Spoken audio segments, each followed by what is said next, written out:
الحمدللہ رب العالمین والصلاة والسلام علی رسولہ الامین اما بعد اعوذ باللہ من الشیطان الرجیم بسم اللہ الرحمن الرحیم۔ آج کا ہمارا خلاصہ تراویح انشاءاللہ قرآن مجید کے تیسرے پارے کے حوالے سے مشتمل ہے۔ کل دوسرا سپارہ مکمل ہوا تھا، آج تیسرے پارے میں بھی شروع کی جو آیات ہیں وہ سورۃ البقرہ کی ہیں۔ شروع میں اللہ رب العالمین نے تیسرے سپارے کے آغاز میں ایمان والوں کو اللہ رب العالمین کے راستے میں خرچ کرنے کے حوالے سے ترغیب دلائی ہے اور بتایا ہے کہ قیامت کے آنے سے پہلے جو اللہ رب العالمین نے مال و دولت تمہیں عطا کی ہے اس میں سے اللہ کے راستے میں خرچ کر دو۔ یہ خرچ کرنا دراصل دنیاوی محبت سے چھٹکارا عطا کرتا ہے اور اللہ رب العالمین کی محبت کی طرف راغب کرتا ہے، اور اسی محبت کے نتیجے میں انسان کی آخرت میں نجات ممکن ہے۔ اس کے بعد اللہ رب العالمین نے وہ عظیم آیت الکرسی جسے ہم کہتے ہیں، وہ آیت الکرسی تیسرے سپارے کے آغاز میں ہی موجود ہے، اور اس پوری آیت الکرسی کے اندر اللہ رب العالمین کی وحدانیت، اللہ رب العالمین کے اختیارات، وسع کرسیہ السماوات والارض، جس میں بتایا گیا کہ اللہ رب العالمین کی اختیارات زمین اور آسمان میں پھیلے ہوئے ہیں۔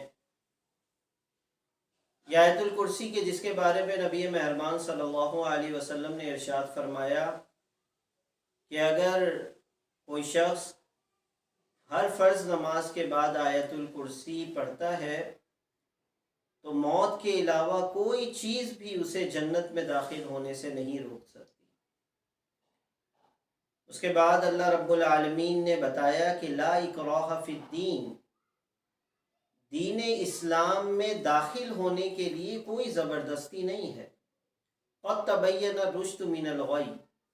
ہدایت اور گمراہی کے راستے اللہ رب العالمین نے واضح کر دیے ہیں، جو جس طرف جانا چاہتا ہے وہ اس طرف چلا جائے۔ یہ جو آیت ہے کہ دین میں جبر نہیں ہے، دین میں سختی نہیں ہے، بہت سارے ہمارے سیکولر طبقہ وہ اپنے اعتبار سے اس کا معنی یہ لیتے ہیں کہ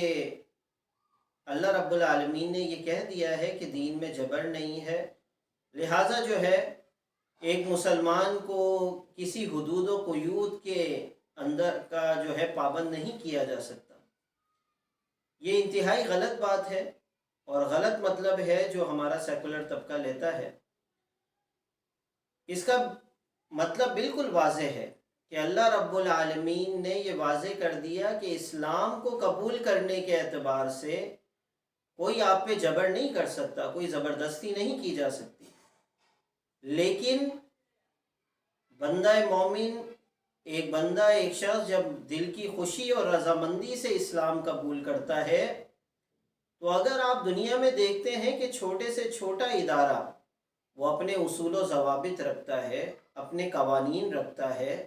رولز اور ریگولیشنز کا پابند اپنے ماننے والوں کو، اپنے امپلائیز کو کرتا ہے، تو یہ جو دین اسلام جو حقیقت میں پورا ضابطۂ حیات ہے، کیا اس کے اندر یہ گنجائش نہیں ہوگی کہ اس کے بھی کچھ اصول و ضوابط ہوں، اس کے بھی کچھ قوانین موجود ہوں، اور انہی حدود و قیود میں رہتے ہوئے اس کے پیچھے چلنے والا، اس کو ماننے والا، اس کی ان تمام قوانین کا احترام کرے اور اس کا پابند رہے۔ اسی وجہ سے نبی مہربان صلی اللہ علیہ وسلم نے فرمایا کہ الدنیا سجن المؤمن و جنت الکافر، دنیا کی زندگی دراصل مومن کے لیے قید خانہ ہے۔ جس طرح ایک قیدی جو ہے وہ سلاخوں کے پیچھے رہنے کا پابند ہوتا ہے، اپنی مرضی اور اپنے اختیارات سے کچھ نہیں کرتا، اسی طریقے سے ایک مومن بندہ جب اسلام میں داخل ہو جاتا ہے تو اس کے سامنے اسلام کی عائد کردہ سلاخیں اور حدود ہوتی ہیں، اس سے آگے بڑھ کے تجاوز کر کے کبھی بھی ایک مومن بندہ کوئی کام نہیں کر سکتا۔ اس کے بعد جو ہے اللہ رب العالمین نے بتایا کہ اللہ رب العالمین جو اس کے ماننے والے ہیں اس کا دوست اور ولی ہوتا ہے، اس کے دنیا میں بھی اللہ رب العالمین مددگار ہوتا ہے اپنے بندوں کا، اگر وہ واقعتاً اللہ رب العالمین پر ایمان لانے والے ہوں۔ اسی طریقے سے آخرت میں بھی اللہ رب العالمین ہے ہمارے کارساز ہوں گے، لیکن جو دیگر لوگ ہیں جو ماننے والے نہیں ہیں وہ دراصل طاغوت کی جو ہے پیروی کر رہے ہوتے ہیں، اور طاغوت کہتے ہیں اللہ رب العالمین کی حاکمیت کے مقابلے میں، نظام کے مقابلے میں کوئی اور اپنا اس زمین پر نظام قائم کرنے کی کوشش کرے۔ طاغوت سے مراد فقط نہ ماننے والے نہیں ہے، بلکہ اس کے مقابلے میں اللہ رب العالمین کے مقابلے میں اللہ کے لائے ہوئے دین اسلام کے مقابلے میں اپنی حاکمیت، اپنے اختیارات وہ مسلط کرنے والے کو کہتے ہیں طاغوت۔ اللہ رب العالمین نے فرمایا جو طاغوت کی پیروی کرے گا وہ اللہ رب العالمین کے ہاں اس کا کوئی بدلہ نہیں ہے، وہ ہمیشہ جو ہے جہنم میں رہنے والا ہے۔ اور اس کی مثال آگے اللہ رب العالمین نے حضرت ابراہیم علیہ السلام اور نمرود کے مکالمے کی صورت میں دی ہے کہ نمرود جو کہ حقیقت میں طاغوت تھا، وہ یہ مانتا تھا کہ آسمان کے جو معاملات ہیں، جو کائنات کی چیزیں ہیں فطری طور پر، ان کو چلانے والا وہ خود نہیں ہے، ان کو تو چلانے والی کوئی اور ذات ہے۔ اسی وجہ سے انہوں نے جو ہے بت رکھے ہوئے تھے، جن بتوں کو حضرت ابراہیم علیہ السلام نے پاش کیا تھا۔ لیکن نمرود یہ کہتا تھا کہ اس زمین پر میرے اختیارات چلتے ہیں۔ اسی وجہ سے جب مکالمہ ہوا اور ابراہیم علیہ السلام نے زندگی اور موت کا فیصلہ اللہ رب العالمین سے جوڑا تو اس نے ایک شخص کو زندہ چھوڑ دیا اور دوسرے شخص کو جس کو آزادی جس کی لکھ دی گئی تھی اس قیدی کو اس نے قتل کر دیا، اور کہنے لگا کہ یہ میرے ہاتھ میں ہے کہ میں جس کو چاہوں مار دوں، جس کو چاہے زندہ رکھوں۔ لیکن جب ابراہیم علیہ السلام نے فطری اور کائناتی نظام کے حوالے سے مثال دی کہ اللہ رب العالمین مشرق سے سورج کو طلوع کرتے ہیں، تم ان کے مقابلے میں مغرب سے لے کر آؤ، تو اس بات پہ جو ہے ششدر رہ گیا، حیران ہو گیا۔ لیکن کیونکہ اس کے نصیب میں، اور یقیناً ایک اختیارات کا چھوڑنا یہ کوئی آسان بات نہیں ہے، اور اسی وجہ سے ابو جہل اور عتبہ اور ربیہ تمام چیزیں حق ماننے کے باوجود، نبی صلی اللہ علیہ وسلم کو اللہ کا رسول ماننے کے اور سمجھنے کے باوجود وہ ایمان نہیں لائے۔ اس کی وجہ یہی تھی کہ اس نتیجے میں انہیں جو ہے اپنے اختیارات سے ہاتھ دھونا پڑ سکتا تھا۔ نمرود نے بھی اپنی پشیمانی کو ظاہر کرنے کے لیے حضرت ابراہیم علیہ السلام کو قید کر دیا، اور پھر اس کے بعد جو ہے آگ میں ڈالنے کا واقعہ ہے جو بعد ازاں سورۃ الانبیاء میں بھی آئے گا انشاءاللہ، اور اس کے بعد جو ہے انہیں جلا وطن کر دیا۔ اللہ رب العالمین نے اپنی حاکمیت، اپنی اختیارات کو واضح کرنے کے لیے، اور اللہ رب العالمین نے اپنی قوت کو واضح کرنے کے لیے اس کے بعد کچھ مثالیں دی کہ ایک شخص کو اللہ رب العالمین نے 100 سال کے لیے اس کو موت کی نیند سلا دیا اور پھر زندہ کیا، اور اللہ رب العالمین نے بتایا کہ اللہ رب العالمین اس بات پہ اختیار رکھتا ہے کہ جس کو چاہے جو ہے زندگی عطا کر دے اور جس کو چاہے جو ہے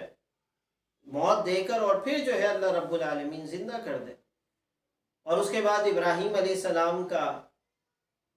وہ مکالمہ اللہ رب العالمین سے، اور اللہ کس طرح تو مردوں کو زندہ کرتا ہے، اور اللہ رب العالمین نے ابراہیم علیہ السلام کو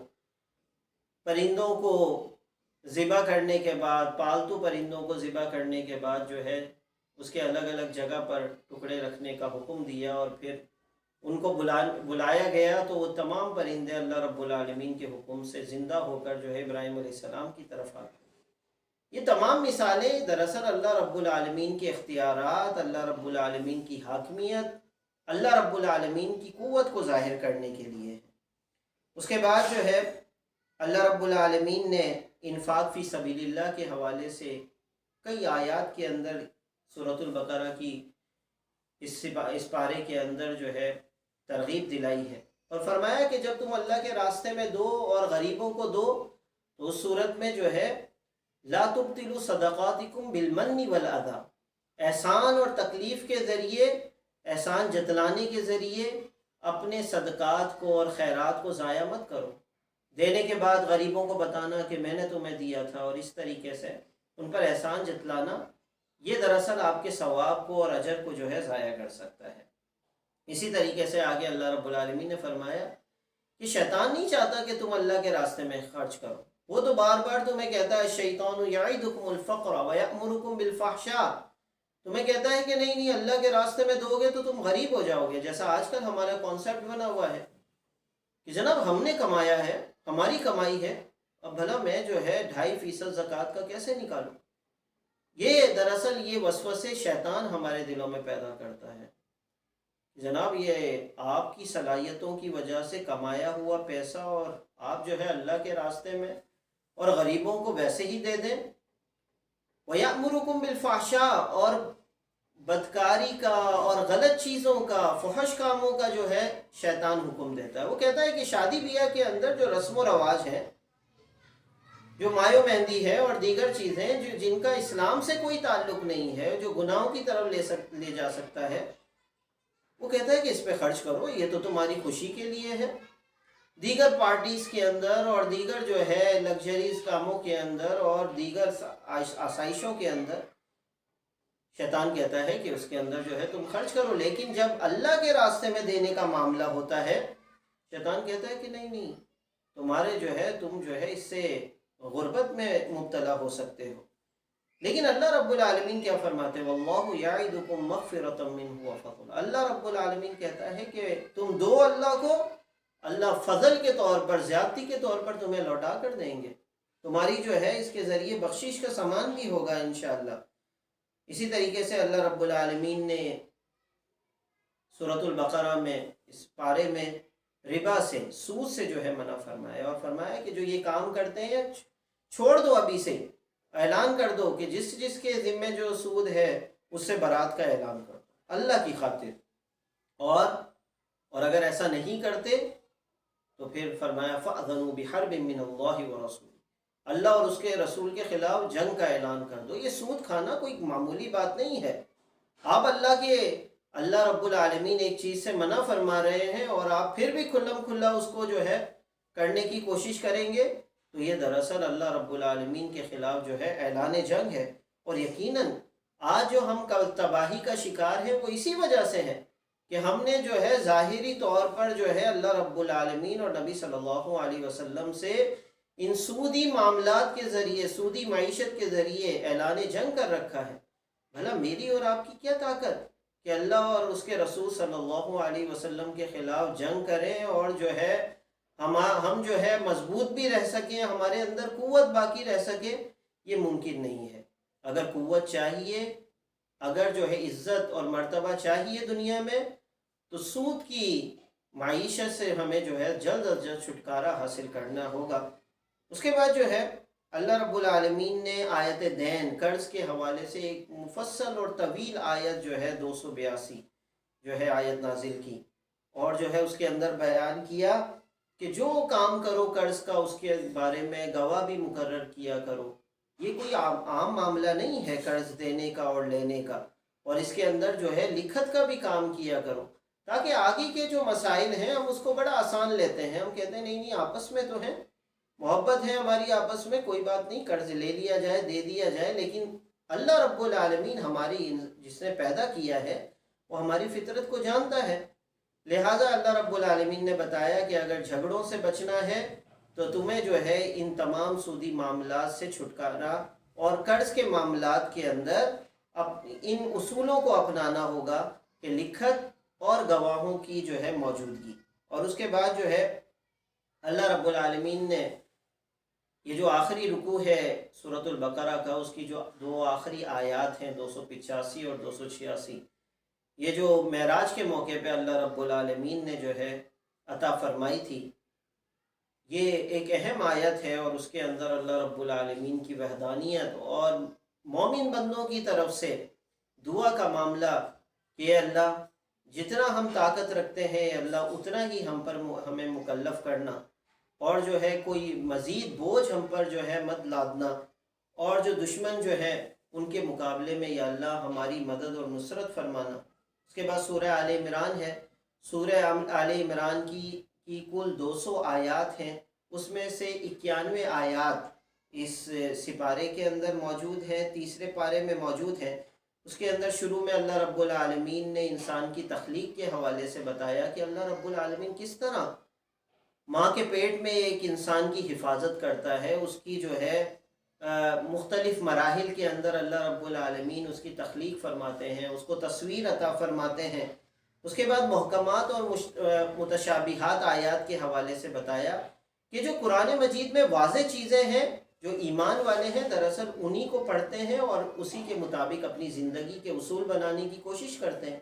لیکن جن کے دلوں میں ٹیڑھ ہوتی ہے، جو عمل کرنا نہیں چاہتے، جو کوئی نہ کوئی جو ہے فلسفیانہ گفتگو کے ذریعے جو ہے زندگی کو اور قرآن مجید کے احکامات کو مشتبہ بنانے کی کوشش کرتے ہیں، وہ ان مشتبہات جو اللہ رب العالمین نے نازل فرمائی ہیں اس کے اندر، جن سے ہماری عقلیں تھوڑی سی دور ہیں، اس کے جو ہے پیچھے پڑتے ہیں۔ اللہ رب العالمین نے فرمایا کہ اللہ رب العالمین ہی ان کے مطالب کو جانتا ہے، اور ایمان والے جو ہوتے ہیں وہ تو بس یہ اعلان کر دیتے ہیں کہ جو بھی اللہ نے نازل کیا بے چون چورا جو ہے ہم اس پر ایمان لانے والے ہیں۔ اس کے بعد جو ہے اللہ رب العالمین نے فرمایا فرعون کی طرح کفار کو ان کا مال جو ہے کبھی بھی نہیں بچا سکے گا۔ اور اس کے علاوہ جنگ بدر کا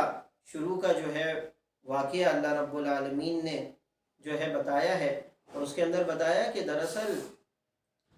اصل تو معاملہ یہ ظاہری طور پر یہ تھا کہ کفار کا لشکر دگنا تھا، لیکن اللہ رب العالمین کی جس کے ساتھ مدد اور نصرت ہو، اور جو ایمان والے ہیں، اس سے پہلے بتایا جا چکا ہے کہ اللہ رب العالمین تو ولی اور کارساز ہوتا ہے ایمان والوں کا، لہذا آپ نے دیکھا کہ جنگ بدر میں اللہ رب العالمین نے کس طرح جو ہے نصرت فرمائی، اور اللہ رب العالمین نے فتح جو ہے ایمان والوں کو عطا فرمائی۔ بعد ازاں اللہ رب العالمین نے بتایا کہ اللہ کے ہاں ان الدین عند اللہ الاسلام، یہ 19ویں آیت ہے سورہ آل عمران کی، کہ اللہ کے ہاں اگر قابل قبول کوئی دین ہے تو وہ فقط دین اسلام ہے۔ حقیقت میں آدم علیہ السلام سے لے کر نبی مہربان صلی اللہ علیہ وسلم تک تمام انبیاء کا دین ایک ہی ہے، اور وہ ہے دین اسلام۔ یہ یہودی، نصرانی اور دیگر جتنے بھی اگر مذاہب جو اپنے آپ کو جو ہے اللہ کے مذاہب اور اللہ کے بندے جو کہنے کی کوشش کرتے ہیں، اللہ رب العالمین نے کسی بھی دین کا نام یہودیت اور عیسائیت اور نصرانیت نہیں رکھا، یہ ان لوگوں نے اپنی طرف سے جو ہے نام رکھے ہیں۔ اللہ کے نزدیک ان الدین عند اللہ، اللہ کے نزدیک ایک ہی دین ہے، اور وہ حقیقت میں دین اسلام ہے۔ اور اس کے بعد جو ہے اللہ رب العالمین نے بتایا کہ دیکھو مومنوں کو چھوڑ کر مشرکوں سے جو ہے دوستی کرنا چھوڑ دو، ان کی طاقت کی وجہ سے ان کو سپر پاور دیکھتے ہوئے اپنے مومن بھائیوں کے خلاف جو ہے سازشیں کرنا، اور جو ہے ان کو ان کے حوالے کر دینا۔ اللہ رب العالمین فرماتے ہیں آیت میں وَيُحَذِّرُكُمُ اللَّهُ نَفْسًا، اللہ تمہیں اپنے آپ سے ڈراتا ہے، تم ان سے نہ ڈرو، اللہ رب العالمین سے ڈرو۔ اللہ رب العالمین کے پاس تمام طاقتوں کے سرچشمے ہیں، لہذا اللہ رب العالمین سے ڈرو، اور مسلمانوں کے مقابلے میں مشرکوں کے ساتھ، کافروں کے ساتھ جو ہے دوستی مت کرو۔ اس کے بعد اللہ رب العالمین نے فرمایا کہ بادشاہت کے تمام اختیارات اللہ کے پاس ہے۔ قُلِ اللَّهُمَّ مَالِكَ الْمُلْكِ تُؤْتِي الْمُلْكَ مَنْ تَشَاءُ وَتَنزِعُ الْمُلْكَ مِمَّنْ تَشَاءُ، جسے چاہتا ہے بادشاہت اور اختیارات عطا فرماتا ہے، جس سے چاہتا ہے واپس لے لیتا ہے۔ تو یہ جو ہے یہ تمام چیزیں اللہ کے پاس ہیں۔ اور اس کے بعد جو ہے اللہ رب العالمین فرماتے ہیں کہ انک علی کل شیء قدیر، ان اللہ علی کل شیء قدیر، اللہ رب العالمین جو ہے یہ ہر چیز پر قادر ہے۔ اس بات کا اقرار ہمیں بھی کرنا چاہیے کہ انک علی کل شیء قدیر وتعز من تشاء وتذل من تشاء، اے اللہ عزت بھی تیرے ہاتھ میں ہے، اے اللہ ذلت بھی تیرے ہاتھ میں ہے، جسے چاہتا ہے تو اس عزت عطا فرماتا ہے، جسے ذلت چاہتا ہے ذلت عطا فرماتا ہے۔ یہ ممکن نہیں ہے کہ آپ اللہ کے مقابلے میں اللہ کے خلاف اور طاغوت کو اگر سپر پاور دیکھیں تو کہیں کہ جناب ان کی عزت کریں گے، ان سے دوستی کریں گے تو آپ کو عزت ملے گی، نہیں۔ حقیقت میں آپ اللہ کے بندے بنیں گے، اگر آپ اللہ رب العالمین کے حقیقی بندے بنیں گے اور اس کو جو ہے اس سے ڈریں گے اور مومنوں کو اپنا دوست بنائیں گے تو اللہ کے ہاتھ میں یہ عزت ہے۔ اللہ رب العالمین جو ہے آپ کو وہ عزت جو ہے عطا فرمائیں گے۔ اس کے بعد اللہ رب العالمین نے فرمایا قُلْ إِن كُنتُمْ تُحِبُّونَ اللَّهَ فَاتَّبِعُونِي يُحْبِبْكُمُ اللَّهُ وَيَغْفِرْ لَكُمْ ذُنُوبَكُمْ وَاللَّهُ غَفُورٌ رَحِيمٌ، کہ اگر چاہتے ہو کہ اللہ تم سے محبت کرے تو نبی مہربان صلی اللہ علیہ وسلم کی پیروی کرنا شروع کر دو، سنت کو اپنانا شروع کر دو، قرآن اور اللہ کے رسول صلی اللہ علیہ وسلم۔ وَمَن يُطِعِ اللَّهَ وَالرَّسُولَ، جو اللہ اور اس کے رسول کی پیروی کرے گا، اس میں سے کوئی ایک بھی چیز اگر آپ نے نکال دی تو آپ کی اطاعت جو ہے قابل قبول نہیں ہے، مکمل نہیں ہو سکتی۔ لہذا اور اس کے بعد جو ہے یحییٰ علیہ السلام کی پیدائش کے حوالے سے جو ہے ذکر ہے، اور اللہ رب العالمین نے اس آیت کے اندر کئی آیات اس کے اندر اس موقع پر نازل ہوئی جب نجران سے وفد اللہ کے رسول صلی اللہ علیہ وسلم کے پاس حاضر ہوا۔ یہ وفد جو ہے عیسائیوں کا وفد تھا، اور فتح مکہ کے بعد جب نبی مہربان صلی اللہ علیہ وسلم کے